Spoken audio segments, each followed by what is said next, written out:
Hello guys, for today's video, we're cooking pork chop. Ayan, i-steak lang natin yan. Naka-yellow tag guys. Look oh, dating original price niya is 108, now is 65 NT na lang. O, diba ang saya? Very quick lang to guys kasi andyan na si Papa. Hindi ko na na-marinate overnight, but still okay lang din yan. Meron tayong, onion, tapos pepper, tapos soy sauce. Ayan lang, tsaka garlic. Yeah. So, hugasan muna natin to siya. Ang hirap tanggalin sa ilan. Ganito na lang. I-wash ko lang muna siya, guys. Alright, guys. Nahugasan na natin yung ating pork chop na very manipis. Oh my God. Mali tayo na napili, guys. So, hindi ko na muna ito siya i-marinate. Kasi kung nakikita nyo, I don't know pa paano na to. But, let's see. The challenge is here. Kaya natin yan. Lagyan lang natin siya ng konting panimpla. Hindi na natin siya i-marinate dyan, guys. Doon na lang sa sauce, diba? Ayan, tumatama ng araw. Sakto ginagawa ko, guys. Iaano ko lang tong garlic. Hiwain lang natin siya ng sobrang manipis. Wala ako pa ring martar. Sabi ko nung nakaraan pang mga vlog, diba? Sabi ko, bibili na talaga ako. Hindi naman ako nakabili. Oy. So, peel off lang natin itong ating mga garlic. Sana nakikita niyo siya, guys. Kasi hindi ko sure.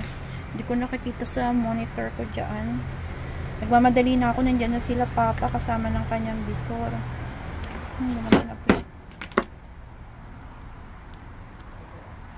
Ayun na, guys. Nalagyan ko na lang siya ng pepper at saka konting seasonings.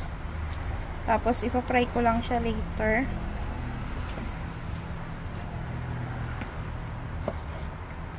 Chop ko lang to ng very fine ng ating garlic.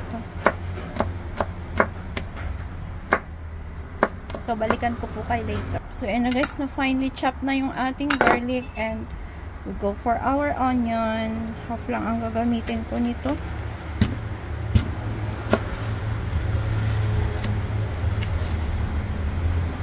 Naalala ko pala guys, kasi last night, kaya ganyan pala yung pork chop na nabili natin. Na ganyan kanipis, I mean yung sliced. Ganito. Kasi, ito pala yung para sa hot pot namin kagabi. Tapos, si Papa busog. So, yung beef lang yung kinain namin. Kaya yan. Nag-explain yan. So, hiwain ko lang po muna. So, yun na guys. Patapos na yung ating mga ring onions.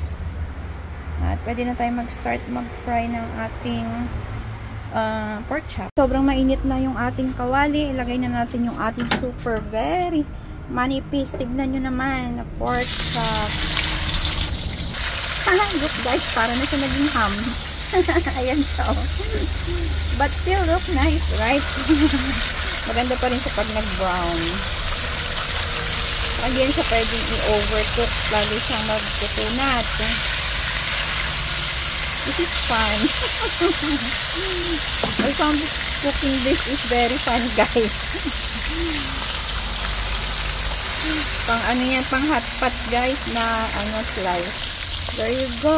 Almost okay na siya, guys. Ang ganda na ng kanyang pagka-brown. I think this one is nice. Look! Perfect. Ayan na sila. So, yun na guys. Last batch na natin ito. And, there you go. Diba? Ang nice ng kanilang kulay. Is it look yum?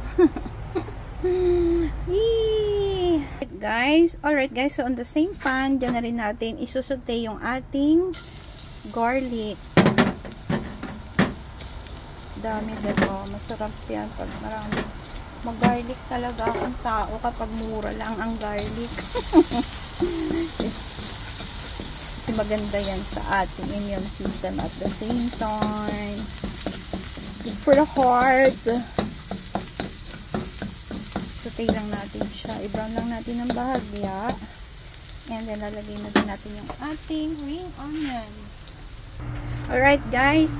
Ay, namatay yung ating gasol. So, ganyan yung ating garlic. Medyo brown na siya.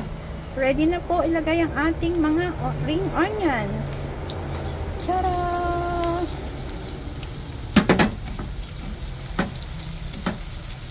Hihi.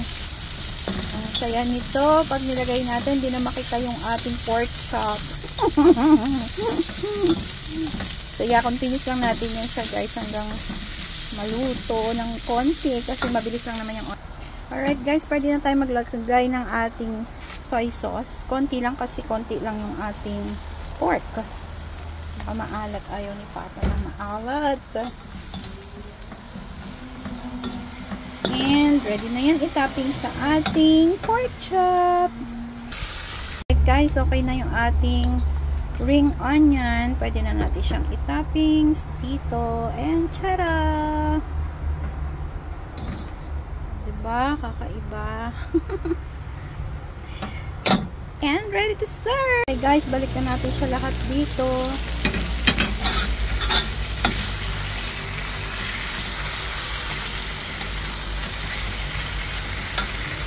Tapos, naglagay din ako ng konti pang starch, kahit konti ng sabaw niya. Para mas sticky pa din siya.